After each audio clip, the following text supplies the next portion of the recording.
33 ಹಳ್ಳಿಯ ಒಡೆಯ ಶ್ರೀ ಗಡಿ ಭೈರವೇಶ್ವರ. ಪ್ರಕೃತಿಯ ನಡುವೆ ಇರುವ ಈ ದೇವಸ್ಥಾನ ನಿಜವಾಗಿಯೂ ಅದ್ಭುತ ಮತ್ತು ಮನಮೋಹಕವಾಗಿದೆ. 40 ಎಕರೆ ವಿಶಾಲ ಜಾಗದ ಮಧ್ಯ ಒಳಗೆರೆ ಗ್ರಾಮದ ಹತ್ತಿರ ನೆಲೆಸಿರುವ ಶ್ರೀ ಗಡಿ ಭೈರವೇಶ್ವರ. ನಂಜನಗೂಡು ತಾಲೂಕಿನ ಹುರಹುಲ್ಲಳ್ಳಿ ಕಳಲೆ ಗಡಿ ವ್ಯಾಪ್ತಿಗೆ ಸೇರಿರುವ ಒಳಗೆರೆ, ಹುಸ್ಕೂರು, ಶಿರಮಳಿ ಗ್ರಾಮಗಳ ಶತಮಾನದ ಇತಿಹಾಸ ಹೊಂದಿರುವ ಪುರಾಣ ಪ್ರಸಿದ್ಧ ಶ್ರೀ ಗಡಿ ಭೈರವೇಶ್ವರ ಭಕ್ತರು ಬೇಡಿಕೊಂಡ ಕೋರಿಕೆಯನ್ನು ನೆರವೇರಿಸುವ ದೇವರು ಎಂದು ಪ್ರಸಿದ್ಧಿ ಪಡೆದಿದೆ.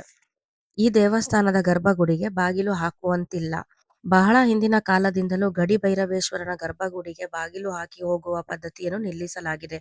ಯಾವಾಗಲೂ ತೆರೆದ ರೀತಿಯಲ್ಲಿ ಇರುವುದು ದೇವಸ್ಥಾನ ವಿಶೇಷವಾಗಿದೆ. ಇಂದಿನ ಕಾಲದ ಜನರು ಹೇಳುವ ಪ್ರಕಾರ, ಒಮ್ಮೆ ದೇವಸ್ಥಾನದ ಬಾಗಿಲು ಹಾಕಿದ ಸಂದರ್ಭದಲ್ಲಿ ಗಡಿ ಭೈರವೇಶ್ವರ ಬಾಗಿಲನ್ನು ಮುರಿದು ಹಾಕಿದನಂತೆ ಹಾಗೂ ಗುರುತುಗಳು ಸಿಕ್ಕ ನಿತ್ಯ ನಿದರ್ಶನಗಳು ಇರುವ ಬಗ್ಗೆ ಪೂರ್ವಿಕರು ಹೇಳುತ್ತಿದ್ದಾಗಿ ಈಗಿನ ಜನರು ಕೂಡ ಇದನ್ನೇ ಮುಂದುವರಿಸುತ್ತಿದ್ದಾರೆ. ಈ ದೇವಸ್ಥಾನದ ಸುತ್ತಮುತ್ತಲಿರುವ ಗ್ರಾಮಸ್ಥರು ಈಗಲೂ ತಮ್ಮ ರಾಸುಗಳ ಕರು ಹಾಕಿದ ನಂತರ ಹಾಲನ್ನು ಉಪಯೋಗಿಸುವುದಿಲ್ಲ. 11ನೇ ದಿನವರೆಗೂ ಹುತ್ತಕ್ಕೆ ಹಾಲು ಬಿಡುತ್ತಾರೆ.